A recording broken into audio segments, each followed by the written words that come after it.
Hello, everyone. Welcome back to another episode of the American Dream podcast. I'm your host, Jim Tunison, President and CEO of the Aiken Chamber of Commerce, joined today by Allison Molnar, the Executive Director of CNTA. Allison, welcome to the show. Thank you. I'm glad to be here. It's exciting. So for folks who might not know what CNTA stands for and what it is, can you describe the acronym, break down the acronym, and then describe the mission? Sure. So most people have seen the sign on the side of the building as you're going down Whiskey Road, but CNTA is Citizens for Nuclear Technology Awareness. We were founded in 1991, and our mission is to educate and advocate for all things nuclear technology. Savannah River Site, Vogtle, and many, many more things. Yeah. So, and then how did you personally get involved with it and then into this position? So I watched your podcast. I am also the spouse who came along for the ride. We moved here to Aiken for Bill's job, and I was teaching at USC Aiken, and my background is politics, campaigning, grassroots organizing, fundraising, and I didn't want to go into politics. I didn't want to stay at the university, and so I was like, let's get into the nonprofit world. And the very first event I went to in Aiken was actually the Teller Lecture that CNTA does every year. I happened to sit with a whole bunch of scientists from the National Lab, had no idea what they were talking about. But the position came open at CNTA for office manager, which was membership and fundraising and events, which I have tons of experience with. So I went into CNTA knowing nothing about nuclear. Wow. As an expert in my field and knowing nothing about nuclear, being okay saying, I don't understand, will you explain this? CNTA has hundreds of members who are experts at what they do. And so I very quickly got comfortable saying, I don't understand this, explain it to me. And so, yes, that first year I learned many, many, many things, but I'm still not an expert. Oh, yeah. I mean, you can kind of get overwhelmed, especially in our area with our roles. There's so much that's going on at the site, which we'll talk about. And right now in the nuclear industry, there seems to be just this renaissance, and it's on a tip of everyone's tongue. It's on the top of everyone's mind. And when you bring up the word nuclear, some people have some strong feelings about it. So what do you wish more people understood about nuclear in general? So there's a really interesting thought experiment. Imagine what would have happened if Eisenhower's Atoms for Peace had happened before the Manhattan Project, right? If we had nuclear energy before the bomb, how would people react today? Would it be different? Nuclear technology is at its most basic, just harnessing something that's naturally occurring. It is utilizing a resource we already have. And so the idea that, people are afraid of nuclear technology, I understand where that comes from, but I think fear isn't a good reason not to become informed. And once people start to understand how common nuclear technology is in our lives, I mean, every household in this country has nuclear technology in it, whether people realize it or not. This building has nuclear technology in it. So it's so pervasive, people don't realize all of the benefits that we get day to day. And I'm glad you brought that up. Kind of leads me to my next question. Can you break down some of those different ways that we're exposed to nuclear technology and things that we might not even be aware of? Sure. So in every household, we have smoke detectors. Smoke detectors use an element. I always mispronounce this. This is where you can tell I'm not in. Right. Yep. So it is americium. Okay. Every smoke detector uses americium in its signaling. So you have that in your house. Every building, the emergency exit signs, they use tritium, another element that, it's actually an isotope of hydrogen that we don't realize is nuclear technology, but benefits us every day. You also have my personal favorite, I'm always just really excited to learn more about space exploration. Things that leave our orbit need a fuel source. Quite often it is nuclear. But nuclear medicine, the radioisotopes and cancer treatments are a huge thing. Over half of our energy here in South Carolina comes from nuclear technology. And so the commercial applications, the food safety applications, there's thousands of them. That's pretty cool. And hopefully more to be more than half if we can get VC Summer up and running. But it's an interesting proposal. I'm interested to see what the reports say on that one. So, Aiken has a very rich nuclear history, more than 75 years with the Savannah River Site, built in the Cold War. Can you talk about how the site has really helped shape the Aiken we know and love today? Well, one of the first things was the displacement of Ellington and Dumbarton. Homes were either moved off what became the Savannah River Site, or DuPont built entire neighborhoods. If you drive through a bunch of the neighborhoods here, they're all the similar brick, single-story, ranch style. Those were all built by the company for their workers. Wow. It was an influx of thousands of people who were helping with construction and building and then working at the site. There were carpools. A lot of the civic leagues and organizations started because of the symphony, the ballet, quite a few of those. You also today have thousands of employees who are active in churches and in civic groups. They donate to nonprofits. Just last week, there was a partnership between Clean Up Aiken and Savannah River Mission Completion on a trash pickup. So SRS is in our community. Their employees live in our community. And it's over $1 billion a year economically into our community. Yeah, my predecessor, Dave Jameson, used to say, if the site had a cold, Aiken had a flu, right? And that's why we so heavily advocate for new missions. And thankfully, it seems that they're ramping up again. And there's been an announcement every single week of something exciting. It's very hard to keep up at times. But it just leads to so many opportunities, like you said, not just for workforce and careers, but I think for every one job at the site creates 2 jobs in the community. So the vibrancy we would not have, because of the site. I want to touch on, what kind of, again, I alluded to it earlier, what kind of career opportunities does the nuclear industry create for students, workers, and families in our region? If there is a job, it is available on site. Earlier this year, we actually had an event that included the chief of the fire department out of Savannah River.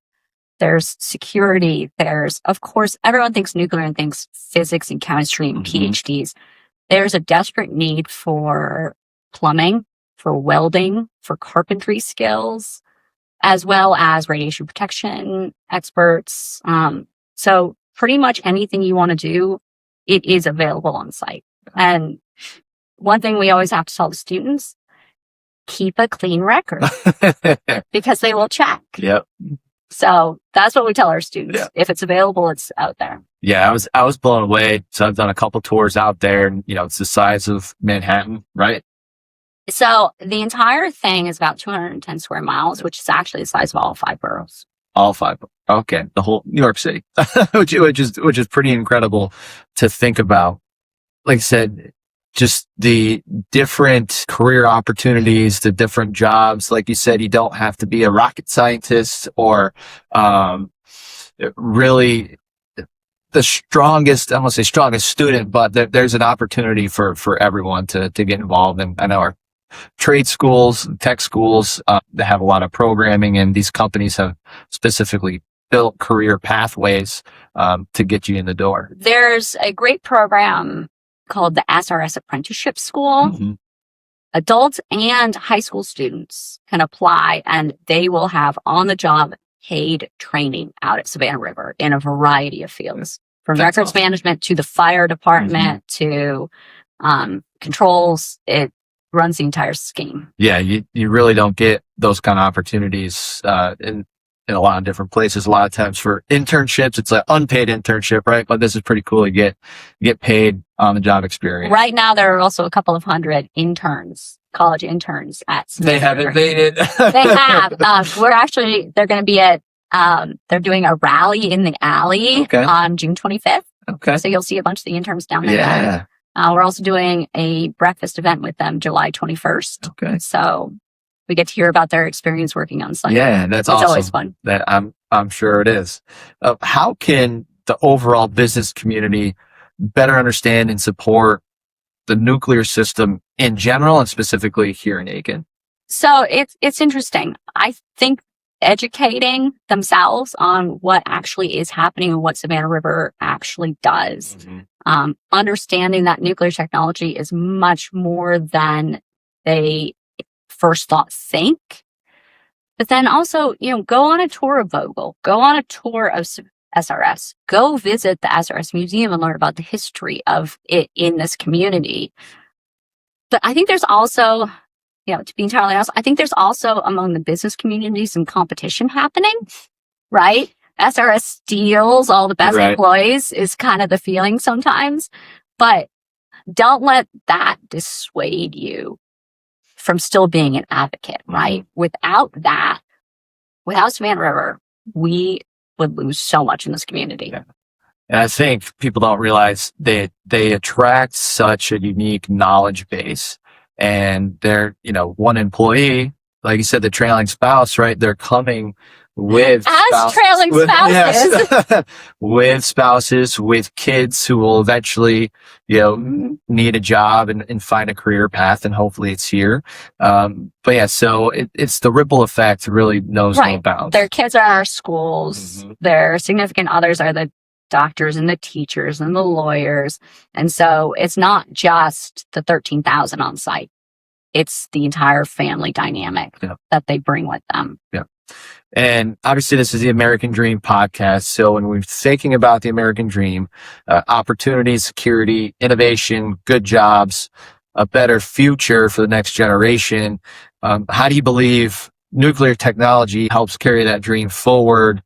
And particularly when we're talking about the site, but then again, kind of this bigger picture. So it's a little two-folded question, with the advancement of small modular reactors and all of this power and data needs that all this technology brings. I think there's a concern right now of, are we going too far?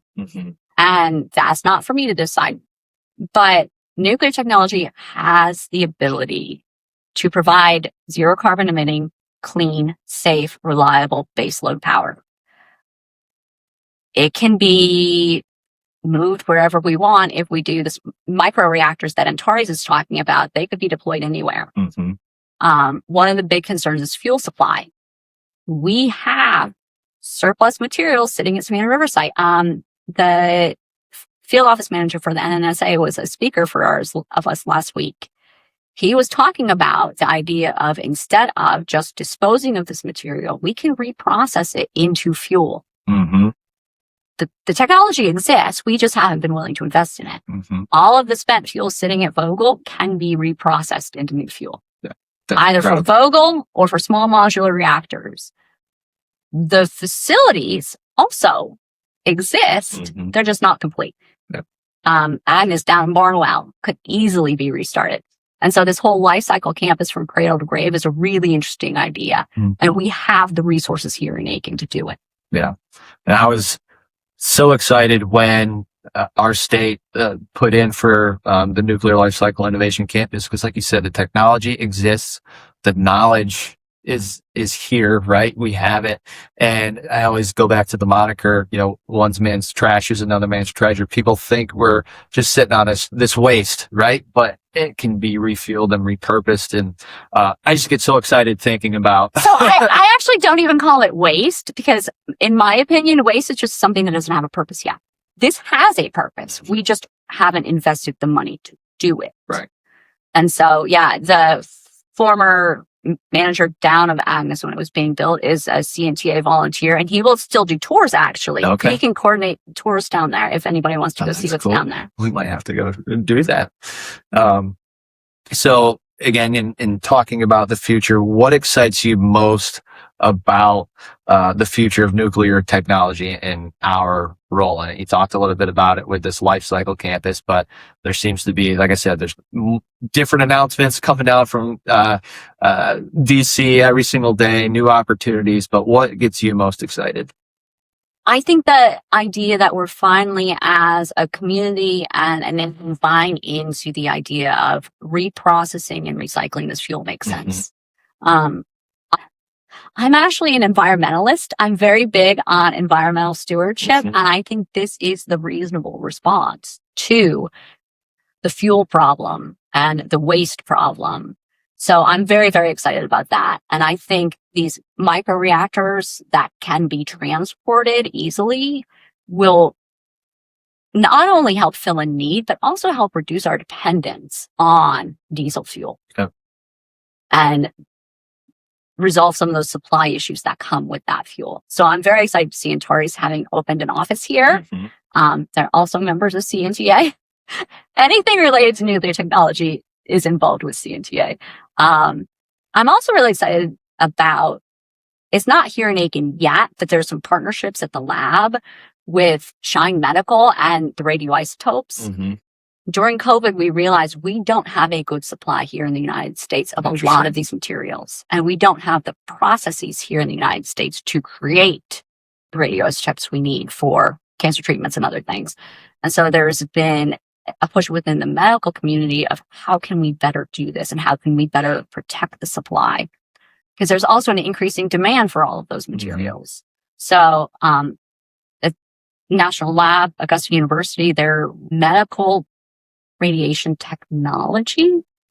Amy's going to be mad at me. Amy's going to be mad at me. They have a program over at Augusta University about training all of the professionals who are going to work with those materials. Okay. So Augusta University is big into the medical nuclear. No, we have such a really, I think it's cool, but such an array of resources here, and the ecosystem that exists in this region, the whole CSRA, is something really unique, and I think it's only going to help us propel the country further. And you're talking about national security, and you're talking about grid resiliency, right? All of this is a part of this nuclear conversation, and I think what excites me is the fact that our community can be the one leading the charge, just like we were, in the Cold War, right? And continuing to be this community that makes America safer and continues to, develop these new technologies, these new processes that just advance the lives for everyone. I guess last question for you. Getting back to CNTA, what do you want people to know about CNTA, and where can they go to learn more, and how can they get involved? Sure. So CNTA, we are a grassroots, local, public nonprofit. We exist here in the CSRA only. We don't have affiliates anywhere else. We don't have a parent company or anything like that. And so we exist truly to coordinate people who are active and who want to help, to educate those who are not informed yet. There are education programs that we run. We partner with the Center for Lifelong Learning at USC Aiken for those programs. We have professionals and experts who will come to classrooms and do chemistry, physics. We go to Riverside Middle School every year and talk about Chernobyl and what happened there, the reality versus, some of the movies that are out there. Hollywood has described it and how it could never happen here. Yeah. It would never have happened here. The design was bad. So we exist to support educating the public. Membership is free for anyone under the age of 40. All teachers, educators, all students, free membership. We do periodic breakfast events. We have an oyster roast in the fall for the young professionals. Our goal is to be a part of this community and help connect the community to the site, because sometimes it seems like the companies are unapproachable. And so we're here in the community to help be a bridge for that. Yeah. More information. There's a ton of information on our website, cntaware.org. You can always call our office. You'll see our sign on the building as you drive by on Whiskey Road, but we are always here to help educate and connect people. And we have a joint venture coming up in July. I don't have the date in the top of my head, but we are partnering to do a bus tour of the site. I won't be here. Well, I'm sending Jim. I'm sending Jim Mara. You'll have a representative, but if you guys want to be included on that trip, if you've never been out there, this is a great way to see the vastness, right? But then all the different little aspects and that create this ecosystem out there. It should be on the chamber website. We'll be sharing an article about it in the Commerce Report coming up next month. Call the office if you guys want to reserve your seats. They are limited. If we get enough demand, we'll have 2 or 3 of these tours. There are also public tours available. Yep. That too. So it'll be a great way to experience and get a better understanding of the engine that really helps drive, one of the main engines that helps drive our local economy here. And very last question I'll ask you, because I ask everybody, because this is the American Dream podcast.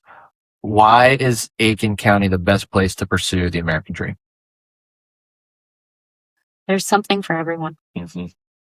Whether you are a retiree or an animal lover or a scientist or a child, there are opportunities no matter what you want to do. That is a great answer. And we'll end on that note. So, Allison, great job. Thanks for being with us today. I'm glad to be here. Thanks.